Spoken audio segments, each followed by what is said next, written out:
Welcome to World Wrestling Live. I'm here. We just got back from the Grappler, and I'm here with the amazing Jason.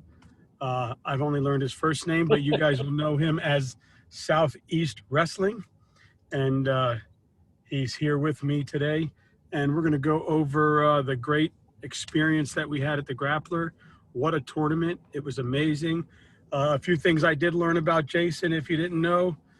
He grew up in wrestling.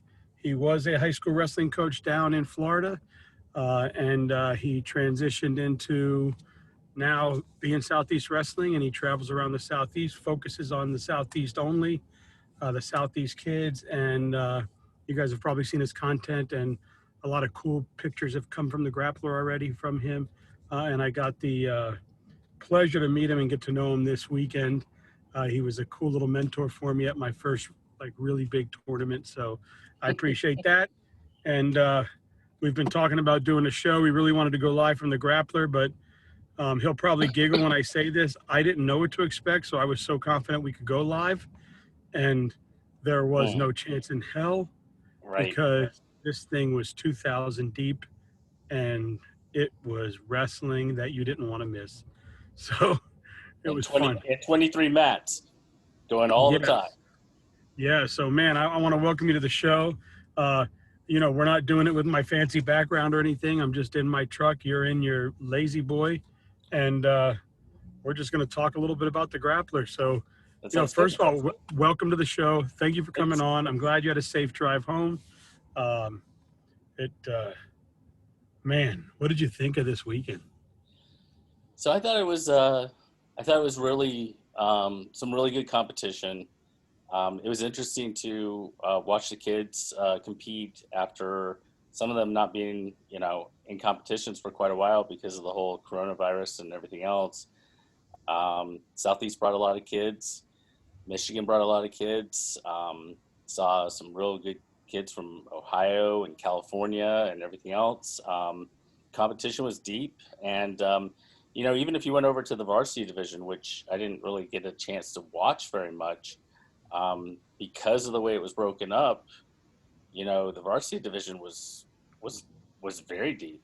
Had some really good wrestlers, some really good matches. I'm gonna have to go back and watch it on Track Wrestling for some of those matches. But a kid who's a state champion in Florida versus a kid who's a state runner-up in Florida in the semifinals. I mean, so even the varsity side of things was outstanding. So that should give you an idea of how good the elite division was. And I was going to ask your opinion on that, and nothing against how the tournament is structured. This is not a knock or anything. I feel like, considering the situation that we're in right now, and as big as what the tournament was, I feel like Tony and JJ did a phenomenal job at keeping everything together. New Way as well, making sure security was in there and doing what they had to do. Mm-hmm. Initially, it was a little frustrating, I'm sure, to people that don't want to obey the rules, but too bad. And you got to obey them. And we got through that first initial frustration. You could hear them on the PA announcing, and then it really went smoothly from there. And kudos off to them. But my question is, they have the varsity division, they have the elite division. Now, I know normal years there's only 500 kids in the tournament, right? So this year was a little bit different with 3-4 times that many, right? But I noticed that, and I tried to tell my son just got spanked, right? His first match was a kid that won 3 matches in the elite division and then lost to Cabral from Gibbons, who had just beaten Jacobs Hines. Right. So talk about a deep bracket that was. Yep. And then he comes over and my son gets him the first round of the varsity division. So I was going to ask you, what do you think of that? Because I think kids sign up for varsity who know they're not ready for elite, but this year it seemed like there was no varsity. It was elite everything. Yeah, so there's a couple things that I think you have to keep in mind. First and foremost is that normally the Grappler Fall Classic is a 1-day event. It's not a 2-day event. So you have to choose. You don't get to choose both. I do understand not having competition, not being on the mat. So, you go 2-2 or 1-2 in the elite division, you sure as heck want to sign up for Sunday and, get a few more matches in. I totally understand that perspective. And as a coach, I would completely push that. My feedback to Tony and JJ would be, you had some kids, Vince Bazakis, who placed in the elite, and then came over and ran through the varsity. And I don't know that they anticipated that to happen. I think moving forward, it would be a really good idea if you're going to have 2 days and have them have the opportunity to wrestle in both, that if a kid has, won X number of matches or something along those lines, they don't have an opportunity to go over to the varsity division, or something along those lines. But like you said, there were a lot of kids, a lot more, I think, than they normally have. In both of those, it's usually a one-day tournament. So I'm not sure they were really prepared for that. And the kids who were a little bit lower than those types of kids, they got hammered a bit. So and that's tough, because you want mat time, especially as a young kid. You want mat time and as a coach, you want your young kids to get mat time to get better. So I think moving forward, they're gonna have to figure that out. Yeah, and I get it too. I mean, if I was a kid who just drove 10 hours, 8 hours, 22 hours, and I just got smoked in the elite division, and I see there's more wrestling to be had, I want to jump into the varsity. But to your thing, like seeing the elite placers come down and just thump on people was pretty. I mean, it was fun to watch them, right? Because you got to see the best of the best. But I know it wasn't. Yeah, but it's not always fun to watch them thump somebody. I mean, one of the best parts about the elite division is that there wasn't a ton of thumping going on. There were some really deep, close matches, and that's what you come to expect. Except for the couple of kids who go, "Yeah, I'm going to wrestle the elite division," and realize that maybe they shouldn't be in the elite division. Yeah, they got their chest out. They want to say they did it, and then they get there, and it's like a truck hit them. Yeah, but very few that happens that does not happen very often. So, you don't want to see that happen in the varsity. Yeah, and this year, like I was trying to tell my son, he came home a little bit with his head down and like, shit, man, I got fucking hammered, right? I'm like, okay, but do you realize? He's like, yeah, but that was the elite division. But I understand. But this year they wrestled both. Most of those kids wrestled both. And I mean, I saw kids that were, because I've been able to learn this a little bit. And then with your help this weekend, kind of guiding me on some people I didn't know and pointing me out and telling me, go watch this guy, go watch that guy. And I was kind of getting my bearings. There was kids that are top 10, top 15 in the nation that didn't place in this tournament. That's how deep it was. Yep, that is true. And it was on the elite side. I must agree with you. Unless you were wrestling Nick Bousakis or Joey Cruz, every match was close and tight from the first match on. Yeah, and I mean, even so you're right. Bousakis ran through the first part of the tournament, and but he beat Crook 5-2 in the finals, which was not a close final, but it wasn't a blowout. I mean, Crook had his opportunities to score and just wasn't able to execute it. But you watch Bousakis work his way out of situations, and that's what you come to watch. I mean, that's the level of kind of wrestling that you're going to get. Yeah, and Joey Cruz just looked on a different level. Yeah, Joey was slick. He definitely wrestled very, very good in a very tough, deep weight class.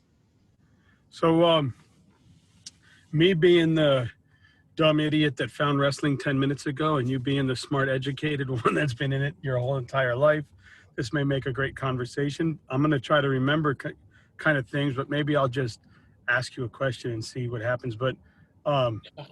match of the tournament, I know you like the overtime match at 152 in the finals with Monroe and RJ.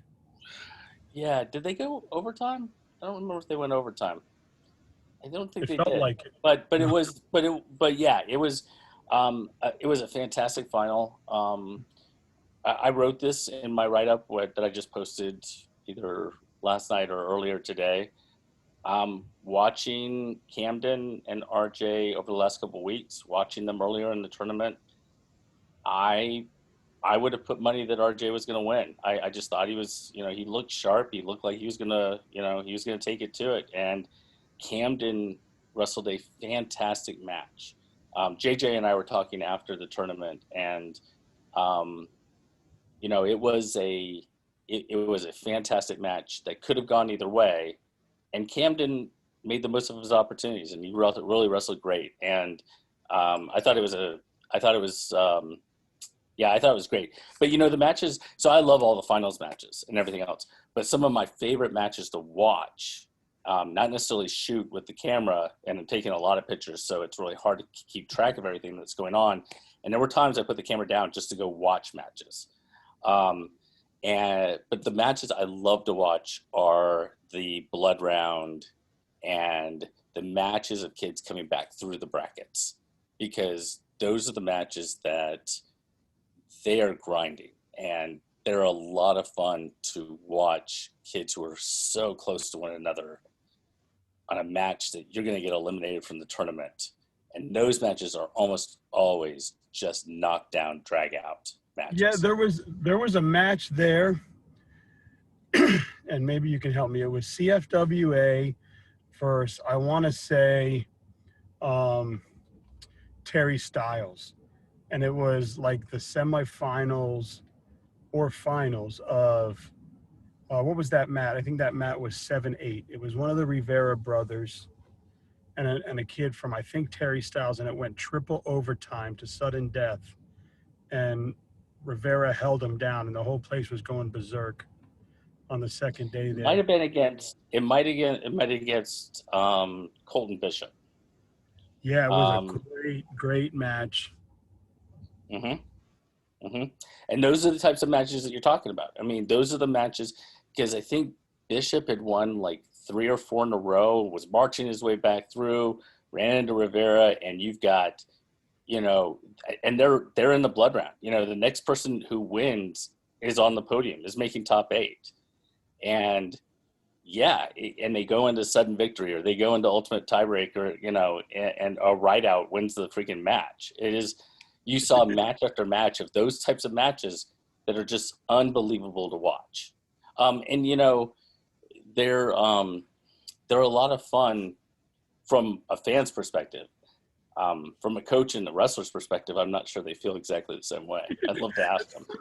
When Palazzo came off the mat once, and I was talking to him, and it was after a Danny Nini match, and I'm like, man, he is so much fun to watch. And Palazzo looks at me, and I go, okay, maybe not for you, but for me, it's fun to watch.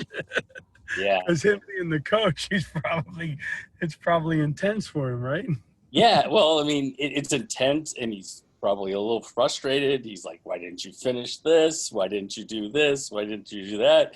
And as a coach, he's been a wrestler before, and he's like, not like I'm not trying to finish that. I was trying to finish, but, So yeah, it's and I've had that conversation with coaches since I've stopped coaching, and I'm like, I feel you. I know how hard how tough some of those matches can be, so. So a couple matches that coming into the tournament, I had JJ on, and I talked to some people down here in Florida, and you being Southeast focused. I think a couple matches that we wanted to see was the Lukens Bartlett match, and we wanted to see the Nini Malguizo match. And we got one of them twice, and we got one of them once. Right. And they lived up to the hype, huh? Yeah. So I thought that Nini and Malguizo, I have a hard time saying names.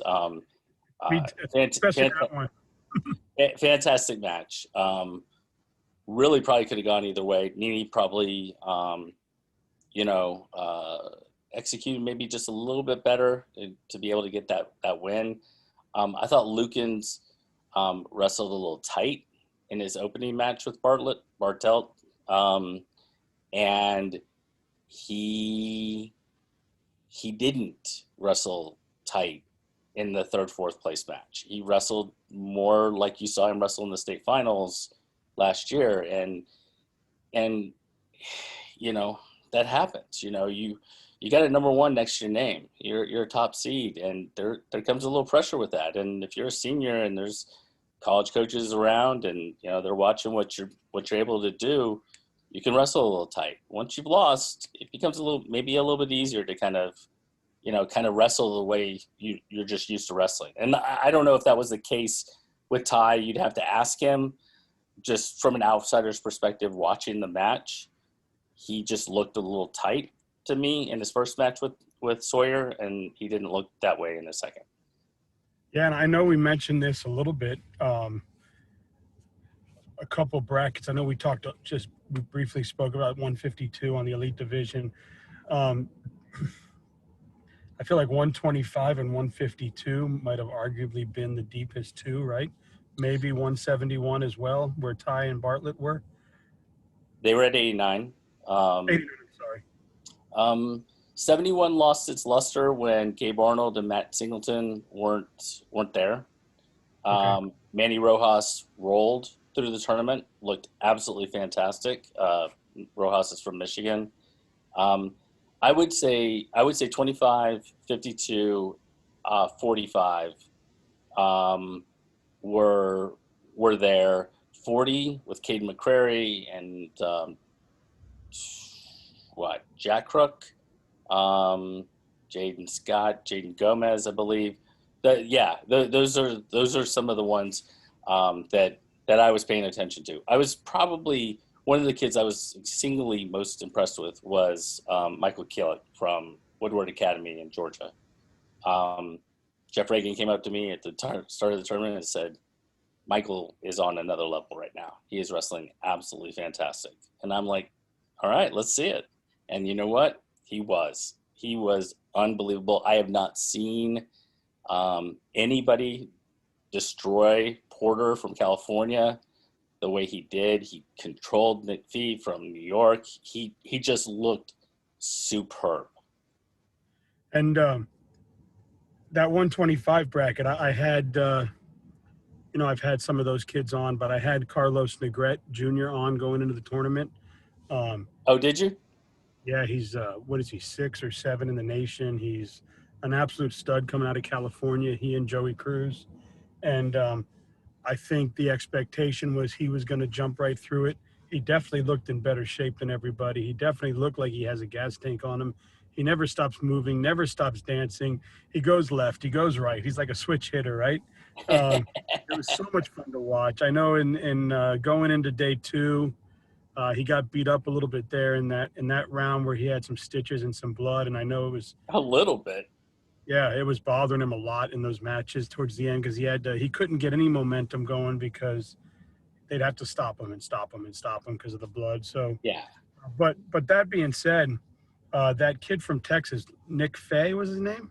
No. That's at 25 is Noah Gockberg.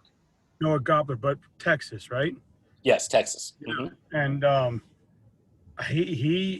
he got a big time kid in the semifinals and took care of business and got to Negrete. I think most thought Negrete was going to handle business there, and the kid just took it to him. And I don't think we saw that one coming. What was your opinion there? Yeah, so 25 was always really going to be interesting for me. Let's see, a couple things. So Negrete versus Gilcher, if you didn't get an opportunity to sit on the mat and watch it like I did, go to Track Wrestling and watch it. It was an absolute bloodbath, and that's not hyperbole. Negrete banged up his face first, then Gilcher busted his nose second. We must have had, 10 minutes of blood time. It was all over the mat everywhere. Negrete winning, which was fantastic. You still there? Okay, cool. But it was the bottom side of the bracket that I was most interested in. You had Santinello, and again, I don't know if I say that name right, down there. But you had Noah Gottberg, and one of the kids that I am overly impressed with in the Southeast, I think he's unbelievably good, is Richie Trainer of North Carolina. And Gottberg beat Trainer 4-3 in the round of 16, maybe. And I watched that match, and it was that moment when I saw him beat Trainer, I went, this kid can win the entire thing. There's no doubt in my mind. And he did. And he did, yeah. And he got OW, and he wrestled so smart. Now, some people would say, he got less aggressive after he got his first takedown and those sorts of things, and maybe he could have been hit with a stall on a couple of different occasions, which frustrated Negrete. I know Negrete had what looked like near fall during the middle of during the middle of the finals match that didn't get called for him. But you know what? That's college wrestling. That's the next level. And those kids who get that takedown and are able to score on that opportunity, they don't wait for you to come to them, but they're going to be much more judicious. And he wrestled absolutely perfect after he scored the first points. And he was and he was awesome. Yeah, and I think I agree with you. Well, you didn't say this out loud, but I know there was a lot of subpar reffing. I think we saw some subpar reffing. There was a lot of excellent refs and a lot of excellent refs doing a great job, but there were some big time matches that I think were affected a little bit. I mean, you got to wrestle the match and calls go both ways, but I know in the 145 final or 145, was it 135 or 140? It was CFWA versus, it looked like Saw. So you had Simmons in one corner and you had Palazzo and, Oh, you're talking about the Nini match against Swiderski. Yeah, there was a couple stalling calls there where it seemed like one guy was just trying to get out and was being pushed and kind of got caught with a couple stalling calls. And I don't know if that won him the match, but I mean, it was 4-2 was the match. It was really close. I hate to see it happen there, but it's happened both ways, so. Yeah. So I'm glad you brought that up because there's a couple of things that kind of pop into my head. First and foremost is I don't really criticize officials because it's a thankless job. It's very difficult, that sort of thing. I did watch a match with Eli Knight versus Isaac Church where Eli Knight ended up being DQ'd. I didn't understand the call. I didn't watch it actually live. I watched it on Track Wrestling after the fact. Did not understand what was going on. The biggest challenge, I think, what happened, so all the officials that were working the finals were college officials because of writing time and everything else. There is no doubt that they called, if a kid was pushing or shooting another person out of bounds, the kid who was getting shot out of bounds almost always got a stall call called against them. And that was consistent for those refs, but it wasn't consistent if you wrestled a couple of matches over on match 6 and 7 and 8 and 9. That's not how they called that. So as a wrestler, and a coach, you had to be aware of whether you were getting a college official or a high school official because it was going to be different. And forgive my ignorance, because like I tell everybody, I know a lot more now after 340 people I've talked to in some tournaments. But I wanted to. Is that normal in college? Do you get called for stalling because to me, I've only watched live. I've never seen a college match live. I'm lying. I went to Southeast and watched a match one time, but I've never seen. Like you felt the energy in this room. You felt how big this tournament was. You felt everything about the times we're living in, the COVID effect, and the kids wanting to come in here and battle. And then as the tournament got on, you felt the fighting start to happen, the chippiness, the aggressiveness started to come out. Mm-hmm. People really wanted to wrestle, wanted to see wrestling, wanted to cheer for wrestling. And you kind of felt it, but it, from my beta wrestling knowledge standpoint, it just looked like kids were kind of trying to fight out of stuff and getting pushed and fight out, and then boom, they get hit. And it was like, shit, I'm just trying to fight out. And as a fan, you're just like, I want to see them fight it out, right? So college officials, at least from what I've seen, and going back for quite a while, they want engagement. They're looking for you to be the aggressor, and if you're not the aggressor, and you slack off on the edge of the mat, and somebody shoots you out of bounds, or you're not circling and battling to circle back in and get back to the center, they will hit you. And I don't know that all the high school kids were ready for that. You know what I mean? But you want to wrestle at the next level. That's kind of the way it is. My biggest challenge was that it wasn't consistently called that way on every single mat. So, Right. Danny Nini or whomever could have been wrestling on mat 1 with some of the college officials, and then for his next match moved over to mat 4, and then he was on mat 7 and mat 9 and so on and so forth. And it's a little bit of an adjustment about how you were going. I mean, you shouldn't adjust. You should just be aggressive all the time. But Right. But I mean, to say it was a great match. It was a great match. It could have went either way. I mean, it went 1-1, and then it went 2-1 and 3-2, and then 4-2, and then the game was over. But it was a great match to watch. So, that kid that you saw this tournament that you didn't see coming, maybe that made some noise, that people are going to know his name after this tournament? That's a good question. Let me think about some of the weights. So Cole Hunt from Georgia wrestled absolutely fantastic. Beat Vince Bozekis, and then beat Nick Corday to get himself to the finals, where he was beaten in the finals. That was big. There were 2 really impressive wins by Cole Hunt, in my opinion. How about the kid that beat Hedowis? Beat who? Oh, yeah, Braden Davis? Yeah.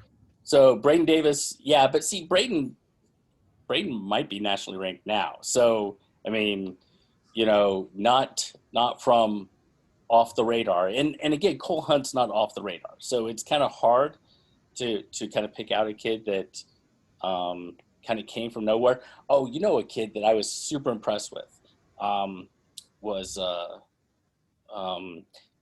Indiana kid, Christian Carroll. Christian Carroll beat Pettigrew in the semis and then beat Juan Mora in the finals at 215. And his match against Pettigrew wasn't close. It wasn't close. Connor Carroll is not ranked, as far as I know. And he just beat 2 top 10 kids. Yeah, one who's already committed to North Carolina, right? Yes. And Juan Moore is unbelievable. So to win both of those matches, and it showed when he beat Moore in the finals, he is the one person who had this huge reaction. And he was super pumped. And he should be. He wrestled, he elevated, in my opinion, his stock tremendously by his performance this past weekend. Any now I know that you mostly spent your time on the back mats there with the elite kids. Did you get around the room at all? I did. Early in the tournament, I went and saw the girls wrestle folk style. I didn't get to wrestle them or see them wrestle freestyle. I would love to have watched them wrestle freestyle because that's what they wrestle in college. But I did get to watch them wrestle folk style. I watched some of the little kids in the earlier rounds, and they were a lot of fun. to watch. I didn't know many of the kids because I don't focus in on those kids. I don't really know them as well. But I mean, you saw Jacqueline Bozakis. I mean, she was fantastic. I mean, she just beat up everybody. Just ran through there. Yeah, She's gonna be one of those girls that we talk about that does something in the elite boys division one day. yeah, she is. She was unbelievable. And actually, after she came off one of the mats, I was sitting next to Nick, and I looked at him and I said, "I don't think you're the best person, you're the best wrestler in your family." And And he's like, "I could have told you." He goes, I could have told you that a long time ago. And I was like, man, she is a beast. I posted a picture. I had given all three of them pins, right, for their pins, and they took a picture with me. So I posted, and I put, Nick, Vince, and the pound for pound best Busakis, Jacqueline, all got pins this week. They put that and stuff, and it was good to see them. It was fun to watch Nick get his fourth one. See Vince. I think that's the first time he's wrestled in the elite level. Yeah, I think so. So that was fun. And he got pushed, and that's what should happen. I mean, that's what you like to see. The girls were a lot of fun to watch. A couple of them were on a different level. Yeah, and that happens. And so with the girls, Imani Jones or Chloe Ogden or some of those individuals. Oh, Heaven Fitch. Heaven Fitch. They weren't. Kelly Reese is an absolute beast. And Kaylee Reese. Well, but see, Kaylee had Catherine Grace Bertrand. So at least you had a match up there that you could see some good wrestling happen. But the other girls, they were head and shoulders above. Yeah, Bug ran through Bug ran through hers. Chloe ran through both of her brackets, and then I watched Bug won her first round match in the boys varsity. I watched that. I didn't see it, but I'm assuming because Vince Busakis won that whole bracket that she did not beat him in the second round. So that would be correct. so that's that happened. But what impressed me, and now I've never. I mean, I watched a little bit of Little Kids last year, but it was more difficult because they were kind of under the stands there, and the main gym had all the big mats, and then the stands were up top over the gym last year. So I really didn't get downstairs. I really stayed up there and kind of watched the matches. But this year, with everybody being in the same room, I really got an opportunity to go over and see the little guys. I was impressed at like the underhooks and the wizards and these little guys coming around. Like they were actually, it wasn't like headlock throw. It was, you actually saw some of these little kids, and it was really fun to watch. Yeah, no, I mean, they are, I mean, I've coached them, and so they are a lot of fun to watch. And they're a lot of fun to coach. They listen really well. At least that was my experience when I coached. And they are as focused in and driven as any of the guys in the elite division. They're out there and they're ready to go. And it's a lot of fun to watch. It's fun to get a bunch of those little kids together. I remember many years ago, I took some of our little kids up to Iowa for schoolboy nationals. It was kids nationals, and it was the same sort of thing. It was freestyle and Greco as opposed to folk style, but you're talking about that's where those pictures come from that you see on the internet all the time with Zahid on the top step and I don't know, David Taylor on a step and like 4 NCAA champions all on steps, and you just look at it and you go, wow, what the heck is that about? Because that's what some of these kids will end up kind of moving to that level. But it's so much fun to watch them because they come off the mat and then they're just kids. They're talking to each other, they're having fun, all of those sorts of things. And I think that's really pretty cool. Yeah, and some great rivalries in the elite division. Kids that face each other often during this time of the year. it's great to talk to them and see them going through the brackets with, they want to face their buddy in the finals. And I know I had RJ on earlier last week, and I had Vafiatis on before the tournament, and you had a feeling that one was going to be in the top of the bracket, one was going to be at the bottom, and I think they both really wanted to face each other. But I had Camden Monroe on too, and he was ready to shake it up, which ultimately he beat both of them. Both of them. Vafiatis in the semis, and then RJ in the finals, which with his new hairdo. Yeah, so it's not an easy feat to do, to beat those two back to back. Right. And yeah, what's funny is I was talking to him, and I didn't realize it was him. Like I talked to him after the semifinals match. He was standing over with I think Nick, and when I was giving out the pins to all the kids I just saw pin, and I went up and I started talking to him a little bit, and I didn't realize I was talking to Camden Monroe. So yeah, I got back home and I messaged him, and I'm like, damn, dude, I didn't recognize you with your shaved head. I was talking to you. And he started laughing. He put ha, ha, ha, ha, and no worries. And I said, congratulations. What a great run you had this weekend. And he said, thank you. And I said, it might have been that, and 125 could have been the toughest bracket. So it was a hell of a feat to go through there. And it was fun to watch. What's interesting about that, before you ask me a question, is that they're both RJ and Camden are in the same classification in Georgia. Who knows? Maybe that's your state finals. How fun would that be to watch? Yeah, no doubt. So I don't think they'll end up being in the same weight class eventually, but for the season. But yeah, you have a Grappler Fall Classic final, and then that ends up being your state final. That's some pretty good stuff.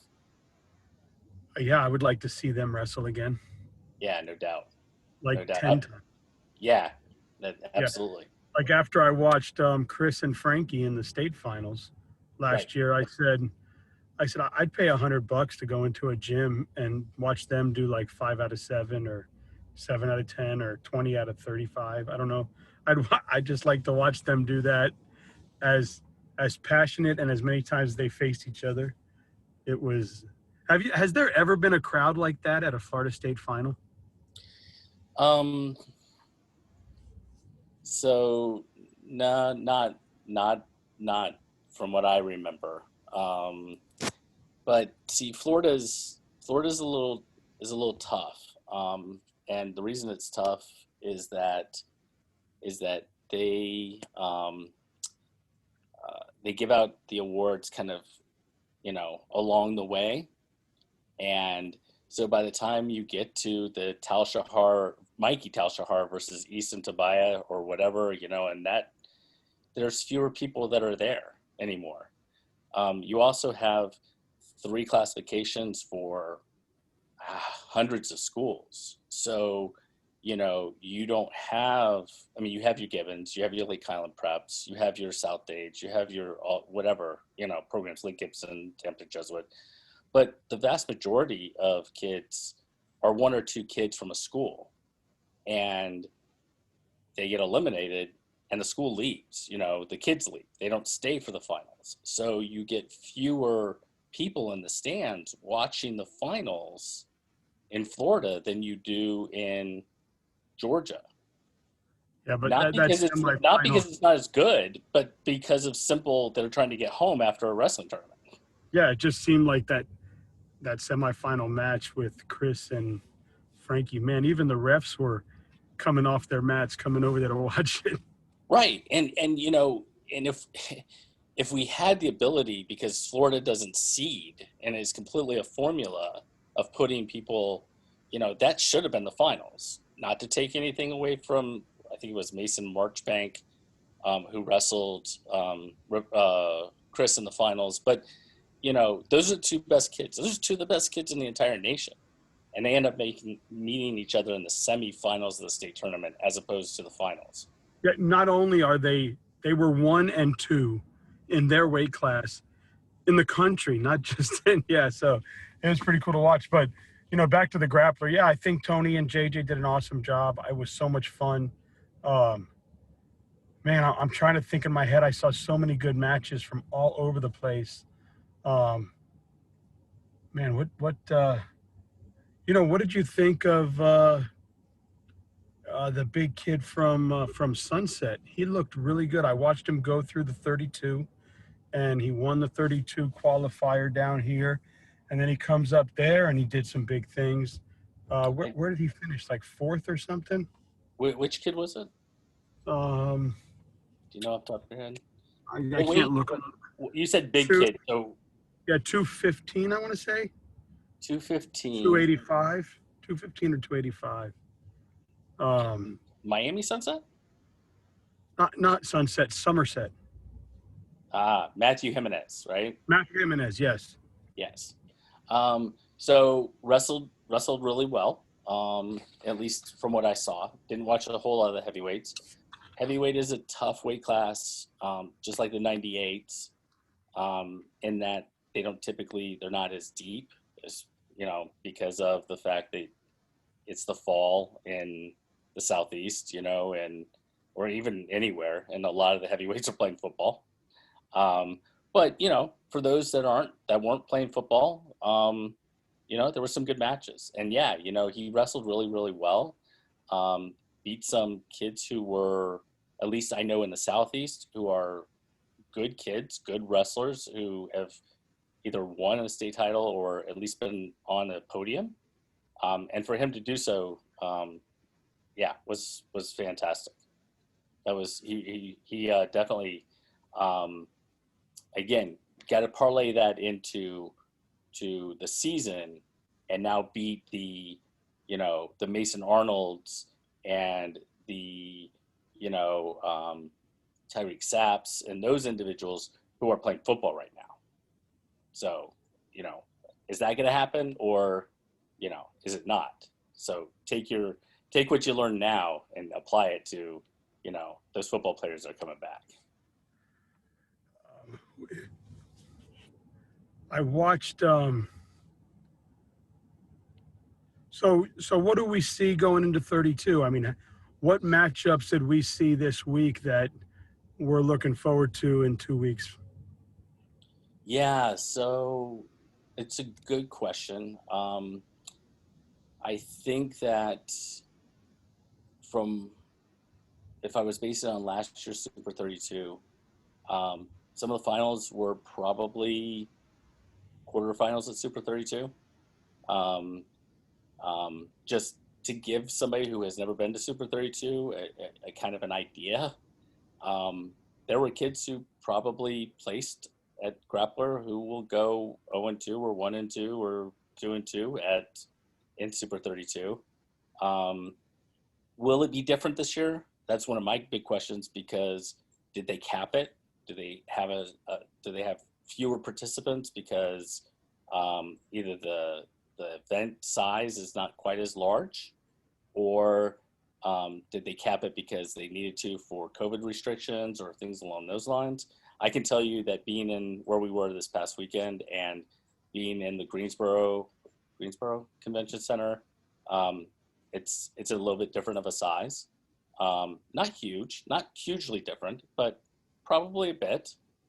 So will we have as many mats? I don't know. But let's assume that it's the same. I'd really like to see Joey Cruz, get pushed a little bit.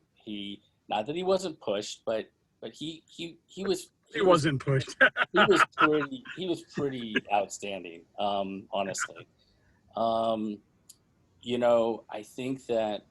think what you might find, if it works out, you might find some matches that kids who had a 1 or 2 point match, overtime match at here will meet up again, and it will go the other way, because it comes down to the narrowest of margins. I think you'll find Caden McCrary. I can talk about the Southeast kids primarily. Caden McCrary's from Georgia, the Crooks, those individuals. It'll be really interesting and fun to watch them. I saw a couple of kids who were banged up. Jaden Gomez from California. Will he be able to bounce back in a couple of weeks and be able to get back on the mat? Jackson Smith from Woodland in Georgia, ranked 13 or whatever. I wanted to see him versus Ty Lukens, and that it never ended up happening.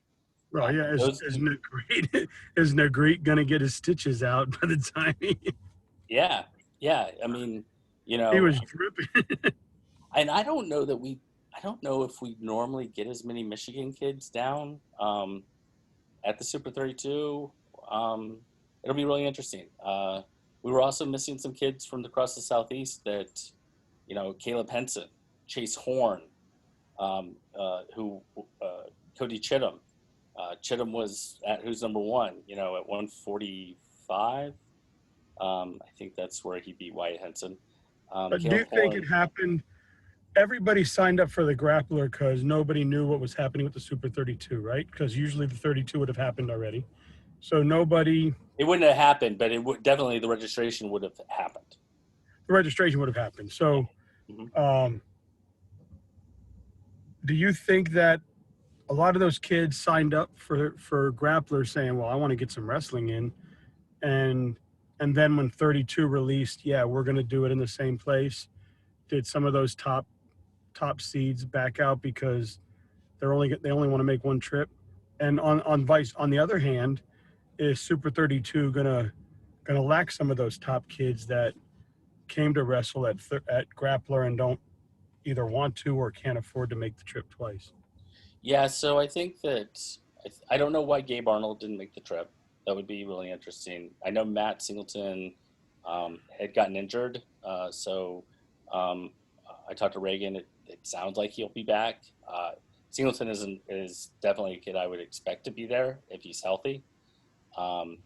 Who's number one falling on the same weekend as Grappler Fall Classic, took away the number one. Lots of the number one kids. Buzekas Nick wasn't supposed to be there at the Grappler Fall Classic. It wasn't until Crookham had an injury and had to drop out that Buzekas immediately signed up for the Grappler Fall Classic to compete. So I think that the other thing that pops into my head is that we had so many fewer early entry tournaments for the Super 32 this year than we've had previously. We had Georgia and Florida, right? And Kansas City. But I think we had 3, and they usually have 8. Several in North Carolina, a couple in Pennsylvania, and I don't know that those happened. So what happens? I don't really know. I think the best kids will look to get there and be there, try to win that belt. But I know that they capped it. I know registration went like that.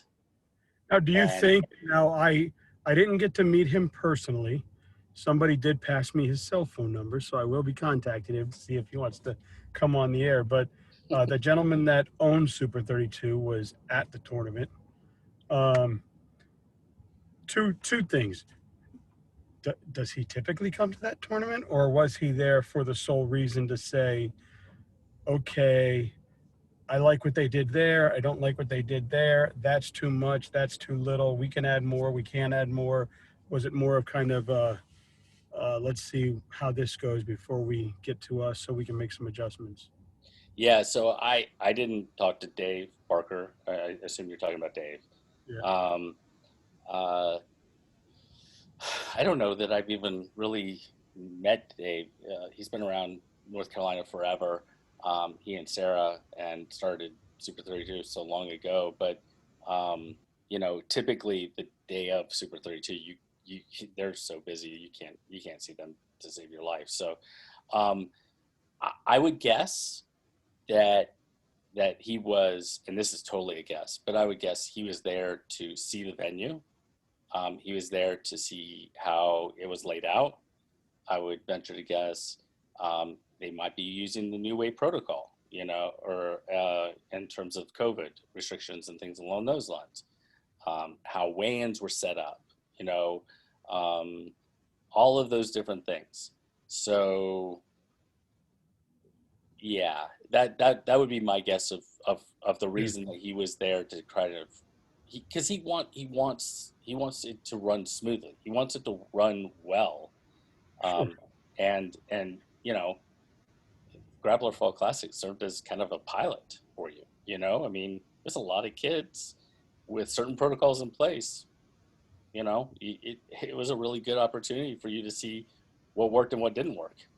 Yeah, and I got to imagine that he and Tony will have long conversations after this tournament so he can pick Tony's brain. I'm sure Tony will say, I would do this differently, I would do that differently, or everything worked perfectly, or this was great, this wasn't great. I would put the mats this way instead of that way. I thought mats were a little close to concrete. I saw some people fly off into the concrete, and that's not good. That looked like it hurt.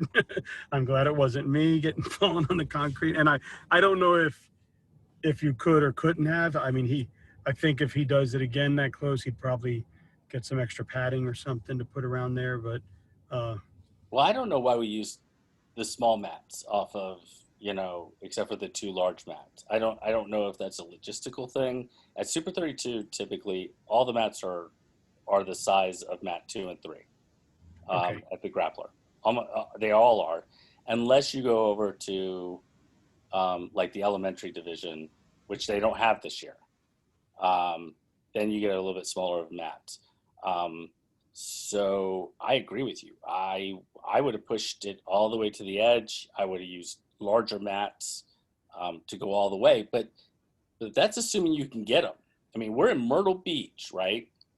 Yeah. We aren't talking a whole heck of a lot of high school wrestling programs with mats sitting right there.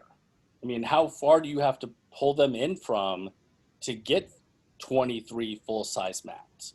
Greensboro, North Carolina is in the heart. I mean, Raleigh's not that far, Durham, Chapel Hill, but even wrestling programs all over Greensboro. So pulling together, that many mats for Greensboro is not a challenge. How much of it is a challenge for Myrtle Beach? I have no clue. I would assume it's a challenge, though. Do you think, again, my beta knowledge in wrestling, do you think that because they had to call the out of bounds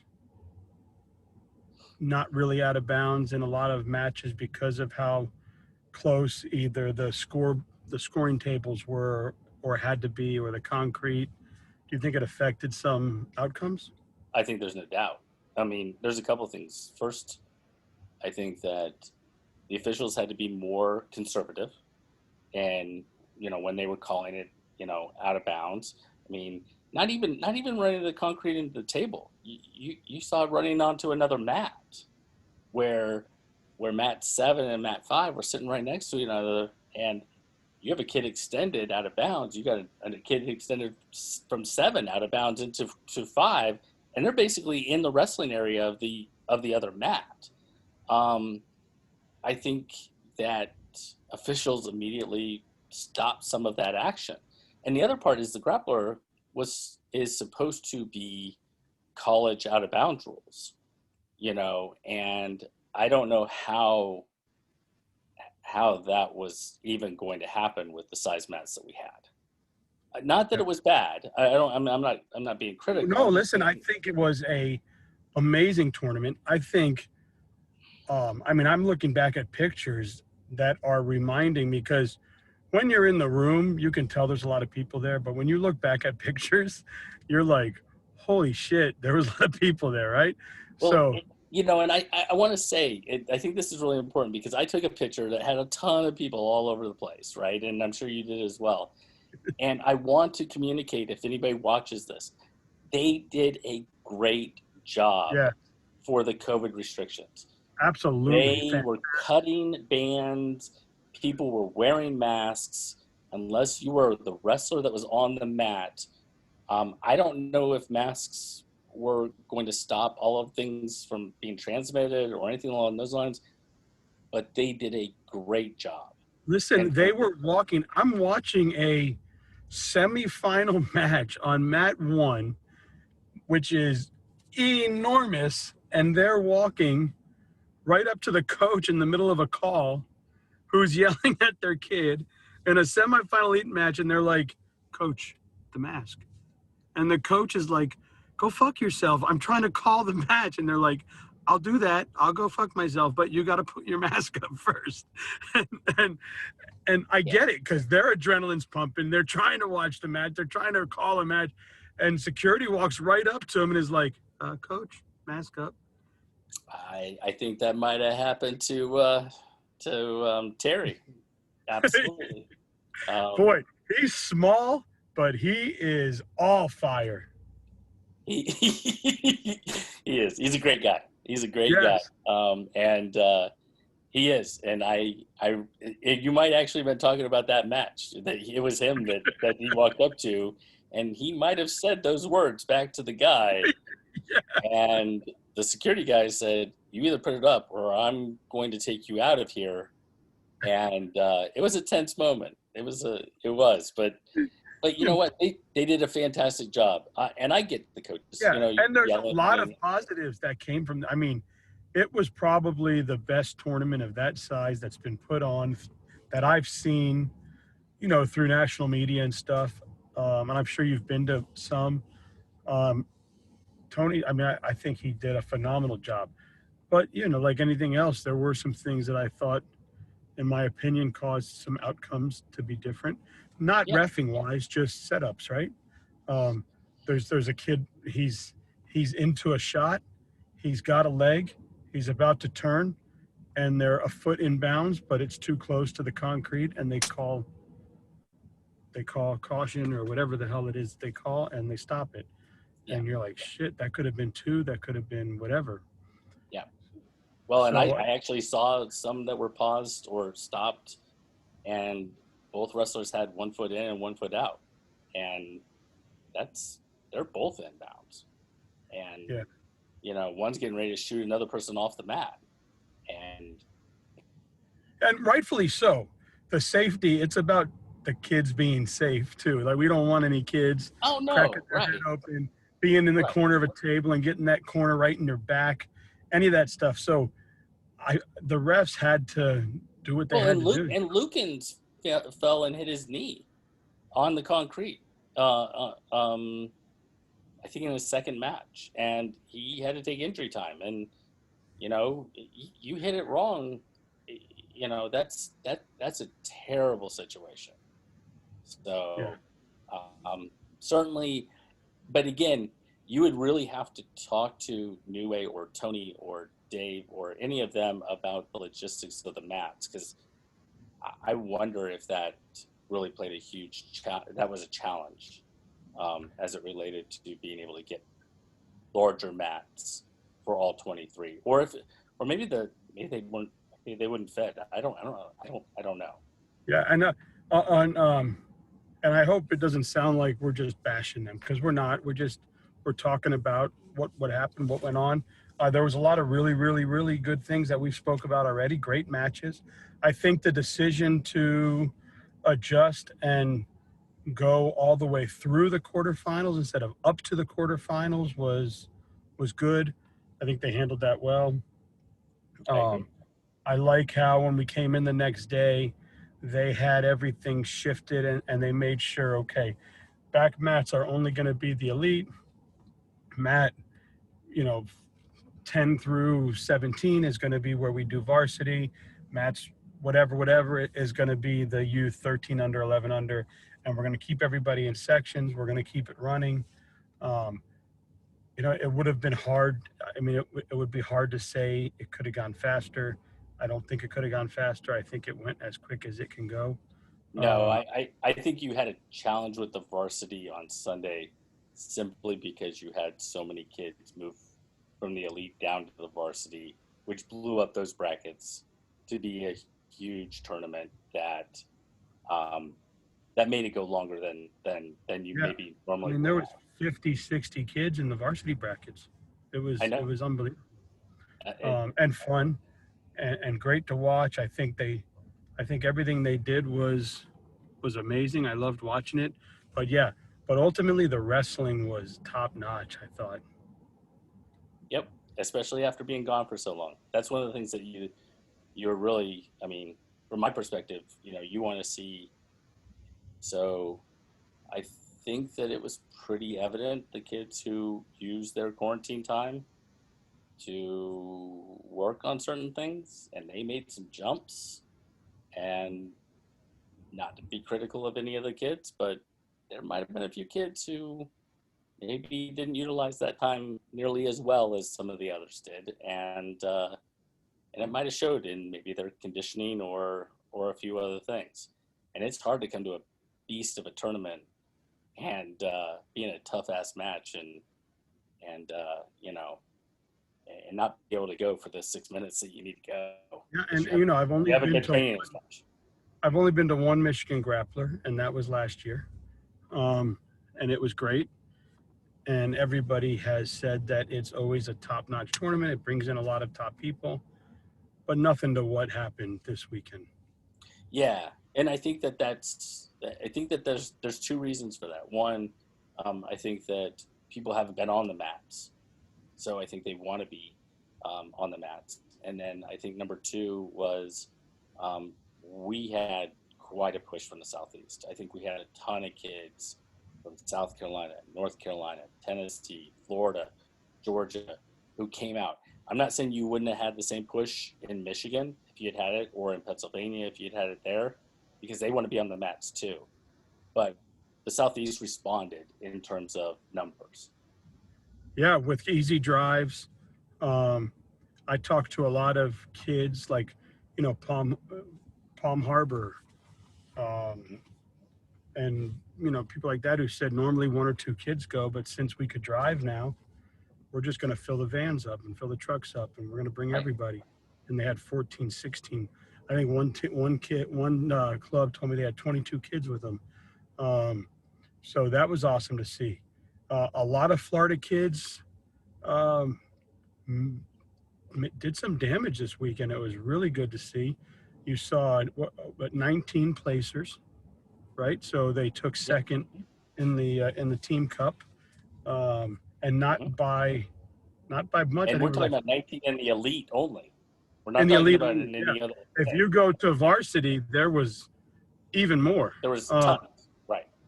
yeah, so it was fun to watch. I mean, there were some kids that did some. We saw a Jonathan Lay.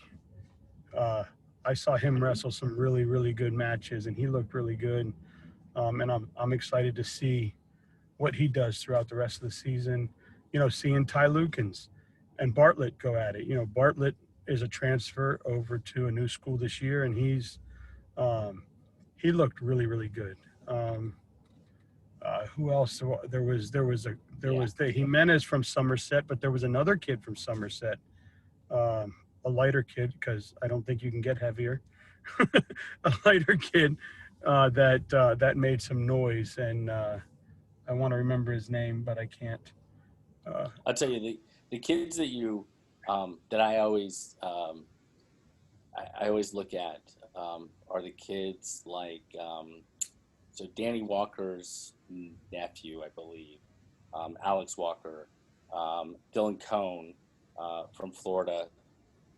There were a couple others, and I'm going to forget some names, and I apologize, but they lost early, and then they went 7 in a row. They won 6 in a row to get back to take third or fourth. That is outstanding. That is outstanding. in a tournament like that in elite, because I don't know much about wrestling, but I know that was good wrestling. And I Yeah. know Well, people will say if you talk to them, well, you don't understand. I know you think that was great, but when you go to Super 32, uh, you could be top 10, and you're not even going to make it to the blood round or whatever. I'm like, okay, I get it. But for me, this was pretty, pretty fucking good. I enjoyed no, it. it was great. It was great. There are levels. There are levels in wrestling. We know that. Super 32 is a bit of a different level. At least it has been in the past. But you know what?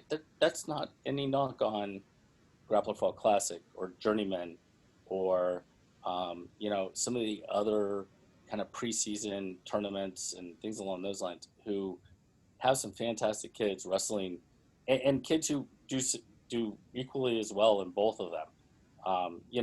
It's just the depth that you might find at Super 32 that you don't necessarily find in some of the others.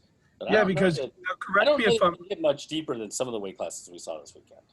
Yeah, I mean, there was some weight classes that 4 or 5 top 10 in the country were in the bracket, and There was it some was really it good was kids. fun to watch. But correct me if I'm wrong. I've been told that at like a Super 32 or a Fargo, something like that. Um, there's a lot of there's a lot of poverty in our country. It's not a secret, and there's kids that are impoverished. That, if that's a word, is that a word? Did I use the right word? Impoverished. Impoverished? Uh, and they wrestle, but they can't afford to do the whole that tournament, that tournament, that tournament. So they squirrel their money and they pick a Fargo or they pick a 32. So I've heard that you see kids come into those tournaments that all of a sudden you're like, yo, that kid just knocked off 3 studs. Where the hell did he come from? And they're like, Kalamazoo, Missouri, or something. You're like, where's that? Right? Is that what happens at tournaments like that? It can. There are definitely kids. There are definitely kids and definitely programs that have fewer resources. There's no doubt about that. Um, not everybody is CFWA in Florida. Not everybody is Terry Style or Level Up in Georgia. Um, and you you don't see you don't see all of them. And there will be kids that will come. I don't think it's really off the radar, for people who are really paying attention, really kind of know who some of those kids are. Um, but then you also, I love it. I love the fact that you have surprises. You have kids who rise to the occasion. They wrestle their best tournament at a Grappler Fall Classic or at the Super 32 or at any of these different things. And it's always fun to watch. Um, but yeah, I mean, I'm a I struggle a bit because I'm a big believer that the growth of our sport happens not necessarily with the elite kids. It happens at the basic level. You have 25,000 kids who participate in wrestling in California. Only a handful make the state tournament, and from there, there's only so many that go to national tournaments. Might be some really great kids who are wrestling, and they're the future. They're the ones who might end up coming back and being a coach or an assistant coach or being an advocate for the pro or for the sport. And we want to give as many opportunities. We want to highlight our best kids, absolutely, but we also need to figure out how to grow and continue to grow the numbers in our sport to make sure that as many kids get an opportunity to be a part of the sport as possible. Yeah, because I mean, and I don't know, I know Joey Cruz is number 1 in the nation, but I didn't remember if he won the California or if he placed. I know Negrete has placed at California, hasn't won it, which tells me, wow, because how good is he? And You, he's you want never to watch won a it. state tournament? Go to the California State Tournament. I've seen it once. It is unbelievable. I mean, I can't imagine, because those 2 kids are 1 and 6 or something in the nation, Yeah, and they're over there placing. Well, did yeah. Joey win it? Joey, I believe Joey won. Yes, Okay, because I know Negrete has placed. but but I think it was you or it was somebody else or somebody that told you a story. There are kids who don't win a California state title who go on and like take third in NCAAs. I mean, it happens. So, you know, yeah, it's an unbelievably tough tournament. It's unbelievable. How does it? New Jersey's another one, right? Where it's only one. I believe Jersey's one. Indiana's one. Indiana is a super tough state tournament. California's one. I'm trying to think of anything else. Now, Georgia has like 72, right? I don't want to get started on the number of classifications in Georgia because that'll just get me in trouble. But yeah, they have seven, the most of anyone. So do you like feel good when you make the state tournament there? You would have to ask some kid who made the state tournament. I'm not going to answer that question. I'm a state qualifier. Nothing against Georgia. They brought some hammers. And they have some hammers. I mean, and they are doing amazing things. The fact that you could have Weston versus Monroe in the finals of your state tournament of one classification in state tournament tells you how tough Georgia really is. And they were just the finals of one of the biggest tournaments we've seen in years, right? Well, definitely the biggest Grappler Fall Classic, certainly, and one of the best tournaments in certainly the last 12 months, no doubt. Yeah, it was. I'm glad I went. I'm glad I experienced like COVID rules in a room. Now we had the 32 qualifier here the week prior, which it had a lot of kids, but there's a lot, and there's what we saw this weekend. Right. And it was not what we saw this weekend, but they did a fantastic job of the COVID laws and putting on wrestling. So to go back to back and see two tournaments like that get put on successfully, and what's promising is that the tournament directors, like a Tony or a Jim Price or Jim over at Osceola, they understand that we want wrestling, but we can't have it unless you follow these rules. So they're not allowing it to get out of hand. Right from the start, Tony and his team insisted and spoke about it, and then started cutting bracelets, and then it became real. And the same thing at Kissimmee. So I'm happy because I know that there's wrestling coaches and there's people in the wrestling world that are naive about this whole thing, that believe it's all a hoax, that believe it doesn't exist, that believe it's whatever. But this is what we need to do to wrestle. So I'm glad to see that the directors, even if they don't believe, they're doing it and they're following it and they're making it happen.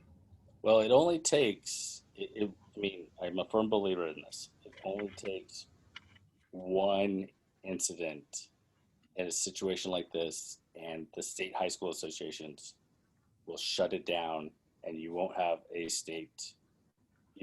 high school season. And that would be awful. A stupid picture or somebody, whatever, because people don't know what's going on in a room. So if you look and you see a bunch of kids in a room standing right next to each other, and you want to go crazy and go, oh my God, they're all standing right next to each other, they're all going to die of COVID, right? Well, but what people don't know is before they got to that point, they were checked with a temperature. They were checked with this. They were checked with that. Then they were hit with this. Then they got the bands on them. Then they went through another protocol. Then they got this to get to that room to where now, okay, there's people all together, but they didn't just like drop them through the chimney. Like they had to go through process to get there. As I told my family, when I firmly believe this, and if I somehow caught it this weekend from being there, which would be awful, I don't want to be sick, but I believe 100% that the likelihood that I caught it in the actual event was very small. I probably, if I did catch it, I probably caught it from riding the elevators when everybody walked out of that convention center and took their mask off and then all gathered around with one another. And that's when it probably happened. It didn't happen in the actual event itself. I really believe that because they were militant about how they handled that situation. Yeah, I was very comfortable in there the whole time. I felt like they did a good job. You can, if you're one of these medical scientific dissectors and you really wanted to you were just looking for a way to fuck with somebody, you can now get into, Well, the cloth of each one of those masks is insignificant with the metal of the thing. So, in all reality, they should have just not worn masks at all. Like, you can, whatever, just shut up. Like, people wear masks. Now, there were some fishnet masks. I don't know that I would have worn those, but for the most part, I saw those. yeah. There was one dude had like a fishnet on. It almost looked like he took his Publix hairnet and put it around his face. Well, I will say that I like you said, I felt very comfortable. I felt wear great. my mask to go to the grocery store. I wear it when I go to work. I am very, very careful, and I felt really pretty comfortable. I wear it to talk to you. Hey, look, let the truth know. None of us want to be wearing masks. None of us want the world shut down. None of us want businesses going out of business. None of us want the economy to be adjusted. But I agree. Here's where we are, and I'm very appreciative of Tony for putting on, and JJ for putting on such a great event this weekend. I agree. And the wrestlers were awesome. I mean, Camden Monroe, Danny Needy, Malguizo, Ty Lukens, Bartlett, Negrete, Cruz, Busaka. I mean, you can just go and go and go. I was about to give you a really hard time because you just mentioned 5 Florida kids before you mentioned anybody else, but it's all good. I totally get it. You know the Florida kids better than you know the other kids, right? Nope. I said Weston. I said Monroe. I said. You're right. You said Monroe. I said Negrete. It's okay. I said, it's all good. Okay. Vafiatis. I am a Florida kid. I mean, you don't mention any Michigan kids or New York kids. Like Filter and Swiderski and all that. Yeah. No, I got to meet a lot of them.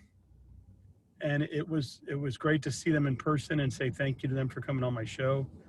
The girls' side was incredible. I got to watch Chloe wrestle. I got to watch Bug Hall wrestle. I got to watch Reese wrestle. I got to watch Tiana wrestle. The little kids were incredible. I don't know their names, but if I said I watched Jeff, John, David, Steven, and Jose wrestle, I'd probably get it right. Yeah, you probably would. But they were fun to watch.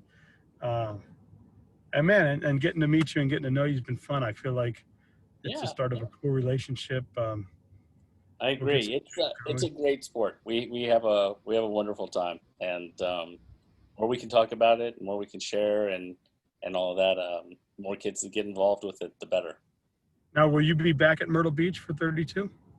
That is the plan. Nice. I don't know that I will be, because I don't know if my wife is ready for that yet the second time. I understand that. Send me off and running. I think if Daniel was competing, there'd be no question.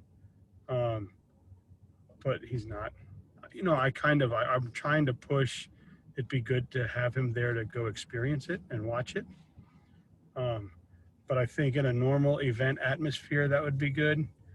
If the stands are only going to be those one stands like this week, and you're not a kid that's wrestling, it's going to be tough to find a place for yourself, Well, I think you won't get all of it, but so back when I coached, there wasn't track, there wasn't flow, there wasn't any of those things. Your ability to go and watch matches now online is unbelievable. And I would encourage anyone that wasn't present, watch Jaden Scott versus Jack Crook. Yeah, it was Jack Crook in that final, and Jaden hit, I don't know what he hit, but he hit a move right at the end of the third period that sealed the win. 4-point move that was fantastic. And yeah, if you're a wrestler, you should watch it. How about early on in the elite division? You had a 2 or 3 time state champ that came up against Dylan Sparkman. And Sparkman hit that turn with like 2 seconds left to win 3-2. That's awesome. And that was crazy. And then I watched him. He lost by a couple points to two-timer from Kentucky. Old Thomas. Yes, but what a great match. And man, I think he's going to do big things. I like Dylan. I like his improvement. But even if you're on the ground, like I was and you were, I got to see specific matches. I didn't get to see all the matches. Go watch them, man. Go get track. It's awesome. And I mean, it was so. I tried to tell, I think my wife or someone I was talking to, I was like, you don't understand how good the wrestling was. Like, I could just be walking by a mat, and it didn't matter if they were like 5U or elite. You looked and you were like, oh, wow, look what's going on over there. And you're like, I'm going to stop for a minute and watch this. This looks good, right? I remember I was watching a mat, what was it, 1 and 2 were the two center ones, right? 2 and 3 were the center ones. 2 and 3. So I'm watching a match on 3, and it's so good. And I turn to my left, and this one guy's got this other guy up in like a fireman's carry or something, like, oh, okay, I'm gonna go here now. Watch this. And they're throwing each other around. And then, I mean, it was so much fun. It's the biggest tournament by far that I've ever been to. It was so much fun. Obviously the deepest. I mean, I've been to our state tournament, and I love our state tournament, and I love all of our Floridians. And, you know, our elites showed up this week and did what they do. But I've never gotten to see a Joey Cruz up front, a Carlos Negrete up front, an RJ Weston, a Vafiatis, the kids, the two brothers, the Swiderskis, I've never gotten to see any of those kids live. So to get to watch them was very fun. Very cool. Yeah. I just looked up at the clock. I was like, holy shit, we've been. Oh, yeah. Man, I don't. But, yeah. So I got to let you go because I got to go. All right, man. I'll talk to you later. All right. I appreciate you having me on. Thank you so much. Yeah, my pleasure. We'll do it many more times, and I hope it went well. Yeah, man. Sounds good. Be in touch. See you later.